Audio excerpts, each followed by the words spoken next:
Turabasuje mwese gukurikira ibiganiro byacu, twizere ko mumeze neza cyane. Myugariro aho yikuye Jean Paul Mukonya wakiniraga ikipe ya AS Kigali yitabye Imana. Ni inkuru ibabaje cyane ndetse abasiporutifu kuyakira bitabanejeje, dore yuko yari akiri muto cyane, dore ko yari afite imyaka 26.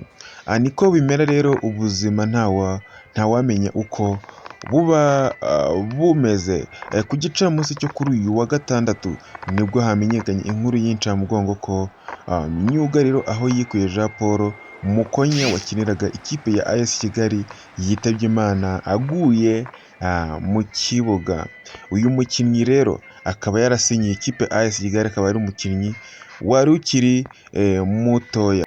Bikaba byabereye i Nyarugenge ahitwa i Mageragere, aho uyu mukinnyi yakiniraga ari gukina na bagenzi be, maze akagongana n'umunyezamu, aho yahise amira ururimi. Bagenzi be bagerageje kumuha ubutabazi bw'ibanze ngo babe barugarura ntarumire, ndetse bifashisha n'inzego z'ubuvugizi, ariko birangira yitabye Imana. Umurambo uhita ujyanwa mu bitaro bya Nyarugenge aho yikuye Jean Paul, akaba yitabye Imana rero afite imyaka 26 y'amavuko. Eric Zidane rero nk'umukinnyi bari bari gukina mu kibuga kimwe, yagize icyo atangaza ku rupfu rw'uyu muvandimwe wakiniraga AS Kigali.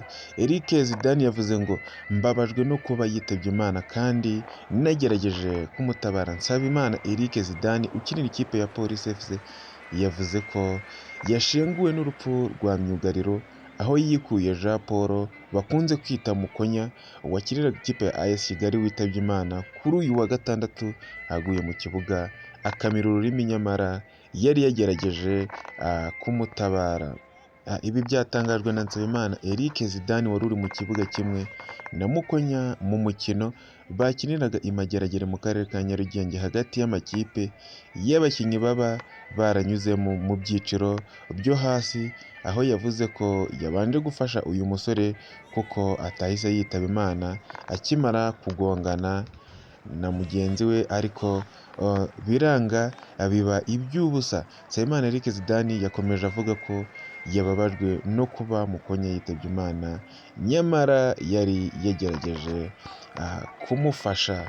Nguko rero uko byagendekeye aho yikuye Jean Paul bakunda kwita Mukonya wakinaga inyuma ku ruhande rw'ibumoso, yazamukiye mu ikipe ya Nyagatare FC, yavuyemo muri 2015 ajya muri Kiyovu Sport, nayo yavuyemo mu mwaka wa 2019 ajya mu ikipe ya AS Kigali yakiniraga kugeza ubu.